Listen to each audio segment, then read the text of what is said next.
ఈ స్థానిక సంస్థల ఎన్నికల్లో వచ్చాయి. కాంగ్రెస్ నాయకులు మొదటి దఫా ఫలితాలు చూసి షాక్ అయిపోయింది. రెండో దఫా ఫలితాలు చూసి మైండ్ బ్లాక్ అయిపోయింది.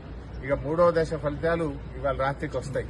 అంటే 2 దశల ఫలితాలు చూసిన తర్వాత అయ్యో లాభం లేదని చెప్పి డబ్బు సంచులు పట్టుకుని హైదరాబాద్కి వెళ్లి బయలుదేరి ప్రలోభాలకు గురి చేసి అధికార దుర్వినియోగానికి పాల్పడి పోలీసులను ఉపయోగించి మా కార్యకర్తలపై దాడులు చేసుకుంటూ అడ్డగోలు వ్యవహారాలు కాంగ్రెస్ పార్టీ చేస్తూ వచ్చింది.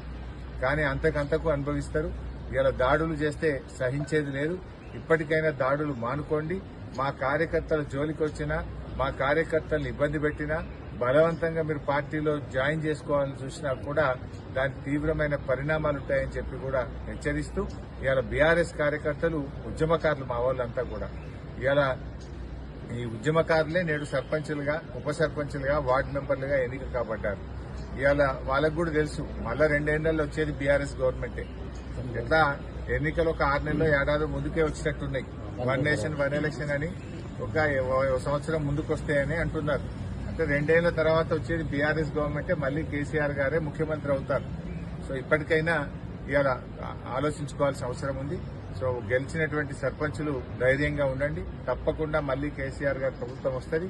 మళ్లీ గ్రామాలకు మంచి రోజులు వస్తాయి. అభివృద్ది పథంలో గ్రామాలన్నీ కూడా ప్రయాణిస్తాయి.